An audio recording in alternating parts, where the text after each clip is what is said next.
Welcome to this edition of the Barefoot Lawyer podcast. Today we have one of the students who just graduated from the Master in Human Rights program, Jagas. By the way, if you're interested in that program, you can go to catholic.edu/CHR and you can find info about the Master of Arts program. She's here with me. I'm Bill Saunders. I'm the director of the Center for Human Rights at Catholic University. And we have with us our distinguished fellow, Chen Guangcheng, who is with us always on these podcasts, and we want to get his inside perspective. But I want to start out by reading something that was circulated about a month ago prior to a hearing on forced organ harvesting in China that was conducted in the House of Representatives, the Tom Lantos Human Rights Committee.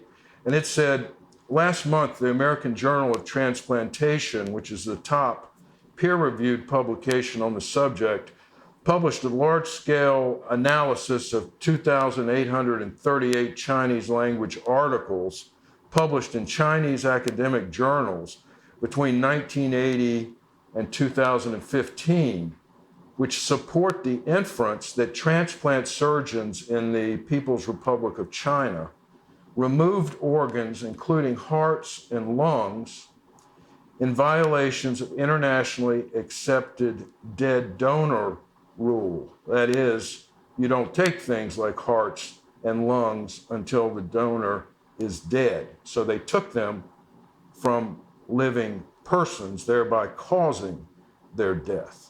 So one of the witnesses at this hearing was Robert Destro, who was head of human rights at the U.S. State Department for 3 years prior to the Biden administration.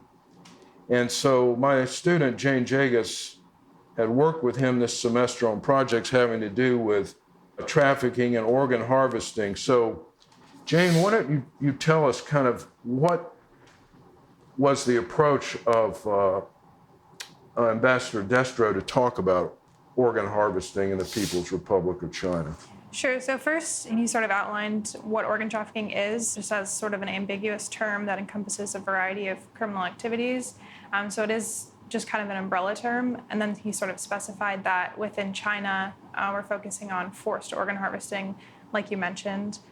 So procuring organs from living donors, or they can be dead donors, but in China, it's typically living donors. And then he just sort of outlined the situation in China about how... Did he focus just on China, or did he focus on the whole world? I think it was primarily China, but he drew in a bit from... Because your research was looking at the whole world, right? It was, yeah. Okay, well, on this podcast, we'll focus on China. So what did Destro have to say about China? So what he said about China was basically he just said that in the 1980s, the Chinese Communist Party started procuring organs from prisoners on death row, so prisoners who were going to be executed. And then in the early 2000s, they began procuring organs from prisoners of conscience, which is a continued practice today. What do you mean by prisoner of conscience? Prisoners of conscience are basically individuals who the CCP chooses who either don't comply with CCP policies or don't exemplify the ideals of the Chinese Communist Party, or who they deem are troublemakers, sort of anyone that they choose is against the regime. Is it focused on any particular groups, any religious or ethnic groups? Yeah, a large majority of prisoners of conscience are Falun Gong practitioners. Mm-hmm.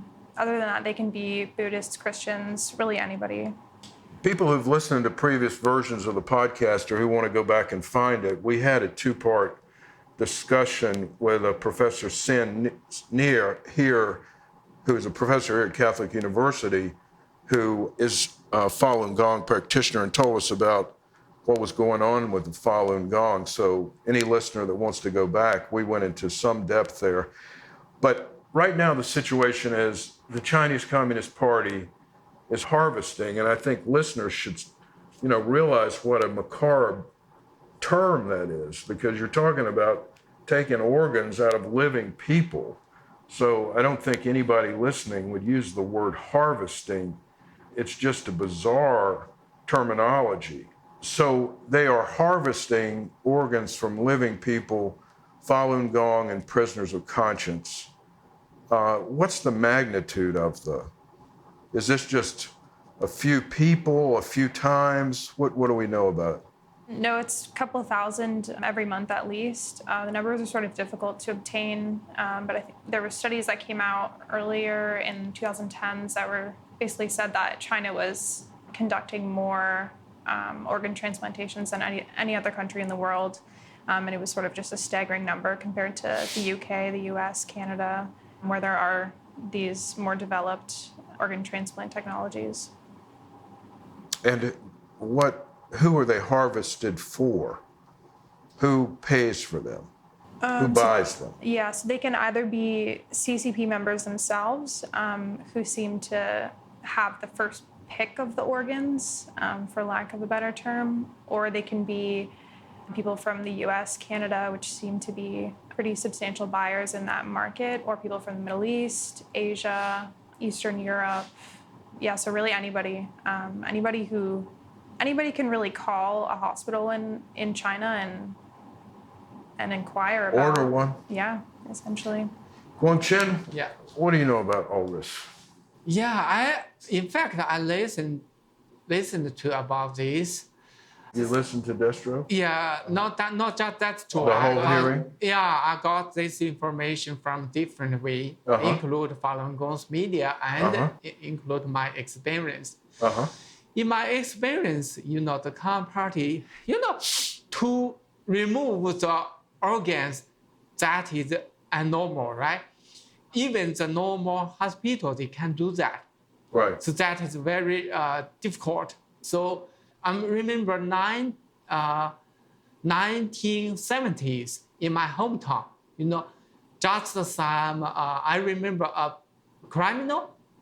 Yeah, a criminal in Mengyin city.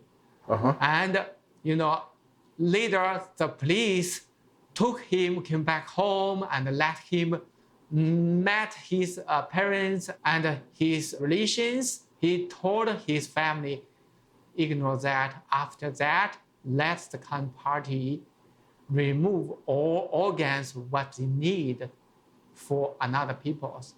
What he was saying for his family to let the Communist Party remove organs from him?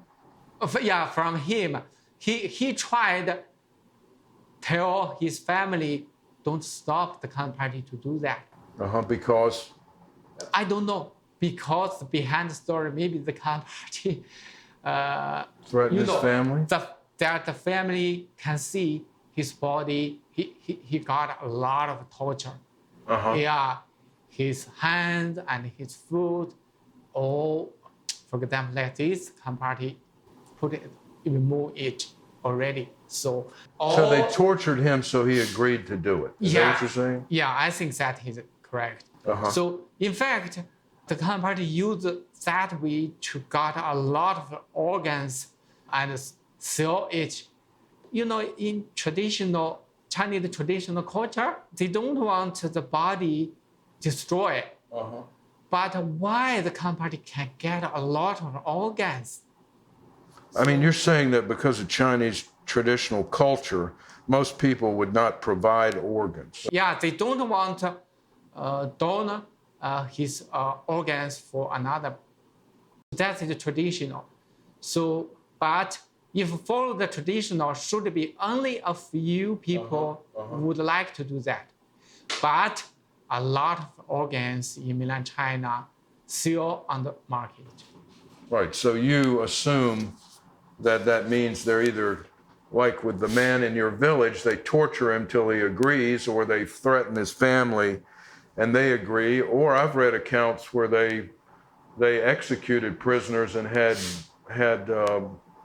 kind of medical vans there. So as soon as they shot them in the head, they just went in and took their organs out. Yeah. In fact, another thing is sometimes the Communist Party didn't let the family to, after let the family to meet the criminal, then they will remove all the organs, don't let the families know.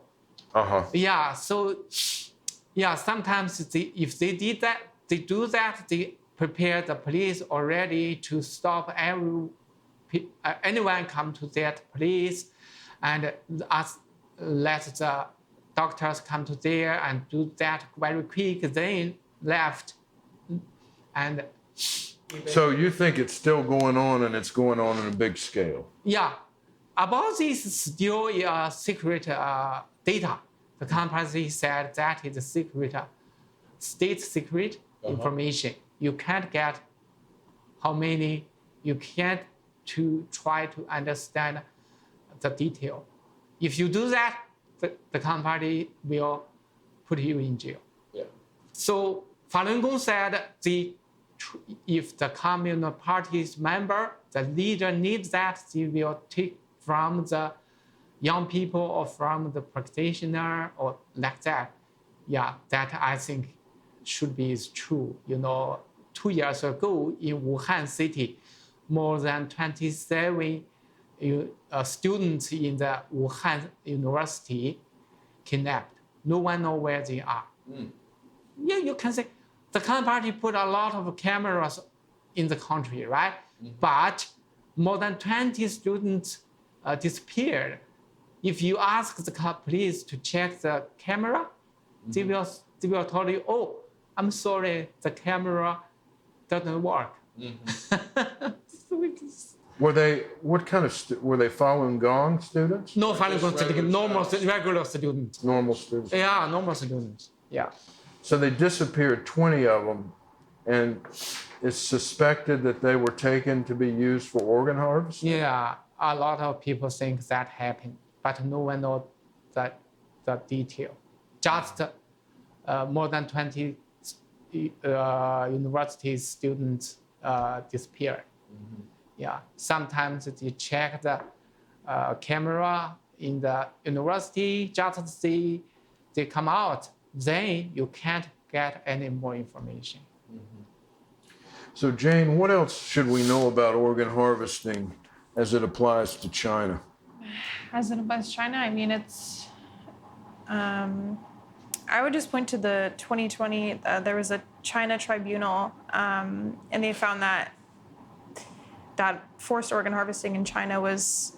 What was the tribunal? Whose tribunal? It was just an independent tribunal to investigate prisoners of conscience being victims of forced organ harvesting in China.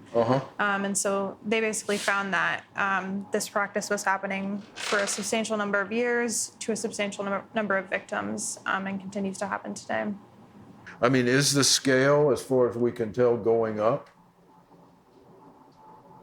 So more organ harvesting than it was 5 years ago? I'd say it seems to be getting worse. I mean, China is not really complying with anything. There's sort of some proposed solutions from Canada and the US as to how they're dealing with China, but China's just obviously not complying. Were any of these other witnesses, I don't know if you heard their testimony, Robertson or Gutman or Buga or Nice, did any of them have something? I guess Nice had been chair of the China Tribunal. Did they have anything that they said that you want to let our listeners know about? How about Destra? Did he have anything else? No, his testimony was relatively short, so he just sort of outlined general. Why don't you sum up again what he said? Sure. So he was, so he basically just first opened with the ambiguity of organ trafficking as like a term, and then zoned in on forced organ harvesting, which is the practice in China. Again, outlined that in the 1980s, the Chinese Communist Party began using prisoners on death row as victims of forced organ harvesting, and then in the early 2000s, they moved towards prisoners of conscience. There was sort of some outcry from different global organizations about using executed prisoners for forced organ harvesting. So then it seemed to sort of stop for a few years, and then it just picked up with prisoners of conscience, which still continues today. And this hearing was convened by the Lantos Foundation. Chris Smith, I assume, was there. Were any other members of the committee there, or the commission there? I'm Were you not there? sure. You No, weren't I there? wasn't there. No. Chris Smith, of course, is the man probably perhaps most responsible for getting Guangcheng out of China. And then the other person, at least, who noted this hearing was James McGovern from Massachusetts, who also supported Guangcheng getting out of China. So I'm sure that the hearing itself is available online. You can go to the Tom Lantos Human Rights Commission website and watch the whole hearing. But it emphasizes again that this is just as horrible as it is and as large scale as it is. It just emphasizes again that the Chinese Communist Party is a lawless party that doesn't abide by international standards for organ transplantation and instead takes them from living people. And that's another example of their human rights abuses. And another reason that the Chinese people need something better than the CCP. Guangcheng, you have anything else you want to say? Yes, I think I want to talk more about this. Yeah, because the Communist Party control everything in mainland China, nowhere is safety. And even, I got some information. Some people did some operation in the hospital, right? Mm-hmm. But later, when they tried to check something, use the CT or another way to check their body. Wait a minute. Somebody was in the hospital and they wanted to check on their own body or somebody they knew? Own body. Their own body. Yeah. For example, if the people did some operation in some hospital, right? Okay. Maybe after 2 years or 3 years, they have to check their body again to see some new thing happening or not, right? Right. Then they found, they lost the organs. Yeah, before they never to do the big operation, just did the operation maybe 1 year ago, 2 years ago, like that. Mm-hmm. So that witness the hospital remove the people's organs without asking them. Yeah, for another person or for another something. We don't know the behind story, but you can see how dangerous in mainland China. You can't believe the doctor, the hospital, all that. If some organization or if someone give them a lot of money, they will do the evil thing. The problem is no way to ask the political system to punish them. Maybe just because the Communist Party officials need that to ask the hospital to do that. So you can't trust the doctors. Yeah, so that is why if you live under the authoritarian regime, no safety. No safety. Yeah, so very careful to do anything in mainland China. Okay, well, that concludes this issue of the Barefoot Lawyer Reports. Thanks to Jane Jagas for joining me and Guangcheng. If you want to share the podcast, go to our website and check it out. See you next time.